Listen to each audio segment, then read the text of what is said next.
Halo, selamat berjumpa lagi dengan saya Hendra Gunawan, dosen Matematika FMIPA ITB. Dalam video ini saya akan membahas limit ini. Limit X kuadrat X menuju 2 sama dengan 4. Bagaimana kita membuktikan bahwa limit tersebut benar?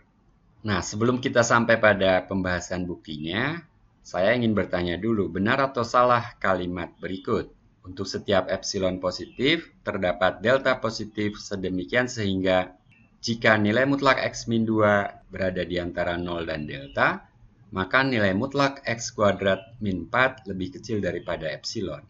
Bila Anda menjawab pernyataan ini benar, maka kita telah menyatakan bahwa limit X kuadrat untuk X menuju 2 sama dengan 4, sesuai dengan definisi limit.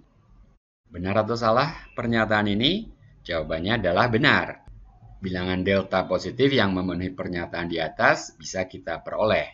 Tapi di sini masih kosong ya, belum kita peroleh berapa nilainya. Nah, bila Anda berhasil menemukan delta tersebut, maka Anda telah membuktikan limit ini ya, limit X kuadrat untuk X menuju 2 sama dengan 4. Nah, sekarang kita akan membahas bagaimana kita menemukan delta tersebut. Nah, sebagai analisis pendahuluan, kita ulangi di sini bahwa ini yang kita inginkan. Untuk itu kita bekerja mundur dari bentuk nilai mutlak X kuadrat min 4 itu. Pertama kita melihat bahwa X kuadrat min 4 itu bisa kita faktorkan sebagai X plus 2 kali X min 2. Karena ada nilai mutlak, maka tentunya nilai mutlak X kuadrat min 4 sama dengan nilai mutlak X plus 2 kali nilai mutlak X min 2. Di sini muncul bentuk X min 2. Syukurlah karena kita sedang berbicara nilai X kuadrat min 4 untuk X di sekitar 2. Nah, masalahnya di sini ada bentuk X plus 2. Andaikan di sini konstan, maka soal terjawab langsung. Misalnya di sini sama dengan 5, maka delta sama dengan epsilon per 5. Begitu ya. Mengapa kemudian kita tidak menjawab delta sama dengan epsilon per nilai mutlak X plus 2? Karena X variabel. Delta harus dalam epsilon tidak mengandung variabel X. Nah, jadi tugas kita adalah menaksir bentuk nilai mutlak X plus 2 tersebut. Kita sedang berbicara X di sekitar 2, jadi pertama kita asumsikan nilai mutlak X min 2 lebih kecil daripada 1. Ya, ini artinya X tidak jauh-jauh dari 2. Kalau Anda bertanya mengapa dipilih 1, saya bertanya balik mengapa tidak. Memangnya Anda mau memilih bilangan apa selain 1? Anda boleh saja sebetulnya memakai bilangan yang lain, misalnya 0,12345 begitu ya. Tapi buat apa juga memakai atau memilih bilangan yang bentuknya saja sudah membuat kita repot untuk menuliskannya.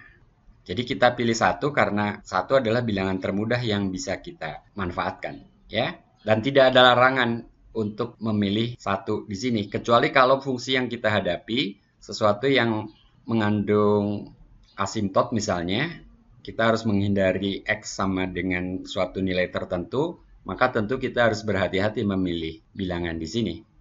Untuk fungsi kuadrat tidak ada batasan apa-apa, jadi kita pilih 1 saja sebagai estimasi awal untuk mendapatkan nilai delta finalnya nanti. Nah, dengan estimasi awal ini, maka kita dapatkan bahwa X berada di antara 1 dan 3, sehingga X plus 2 berada di antara 3 dan 5. Dan kita kemudian dapatkanlah hampiran ini, bahwa nilai mutlak X plus 2 akan lebih kecil daripada 5 untuk X di sekitar 2 itu tadi. Jadi kembali ke bintang, kita dapatkan nilai mutlak X kuadrat min 4 lebih kecil dari 5 kali nilai mutlak X min 2. Nah, sekarang jelas, jika nilai mutlak X min 2 lebih kecil daripada epsilon per 5, maka nilai mutlak X kuadrat min 4 akan lebih kecil daripada epsilon. Aha, ini yang kita inginkan. Dengan demikian, untuk mendapatkan nilai mutlak X kuadrat min 4 lebih kecil daripada epsilon itu, ada 2 hal yang harus dipenuhi. Pertama, nilai mutlak X min 2 lebih kecil daripada 1. Dan dalam perjalanannya kita juga mendapatkan bahwa nilai mutlak X-2 harus lebih kecil daripada epsilon per 5. Nah, kalau begitu, kita pilih delta bilangan yang terkecil di antara 1 dan epsilon per 5 itu. Sehingga jika nilai mutlak X-2 lebih kecil daripada delta, maka dua ketaksamaan ini, nilai mutlak X-2 lebih kecil daripada 1 dan nilai mutlak X-2 lebih kecil daripada epsilon per 5 akan terpenuhi dua-duanya. Dan di sini dengan huruf tebal. Analoginya begini. Untuk naik pesawat terbang, anak kecil yang usianya kurang dari 2 tahun itu gratis. Nah, di pesawat terbang, anak yang usianya tidak lebih dari 5 tahun akan diberi mainan, boneka lah katakan. Nah, pertanyaannya, anak usia berapa yang gratis dan akan mendapat boneka di pesawat terbang tersebut? Ya, jawabannya anak yang berusia lebih kecil daripada 2 tahun. Kalau usianya 3 tahun, dia hanya akan dapat boneka, tapi dia harus bayar untuk naik pesawat itu. Kalau usianya 7 tahun, ya dia harus bayar dan juga tidak akan dapat boneka. Kira-kira begitu ya. Jadi delta diambil yang terkecil. Nah, ini analisis pendahuluan, bukan bukti. Bukti yang kita harus sajikan untuk mensahkan bahwa limit X kuadrat untuk X menuju 2 sama dengan 4 adalah sebagai berikut. Jadi ini adalah bukti formal bahwa limit X kuadrat untuk X menuju 2 sama dengan 4. Kalau tadi bekerja mundur, maka bukti ini disusun maju. Kita mulai dengan epsilon positif, diberikan epsilon positif, lalu pilih delta sama dengan minimum. Min di sini minimum dari 1 dan epsilon per 5. Lalu kita harus memeriksa implikasi jika maka.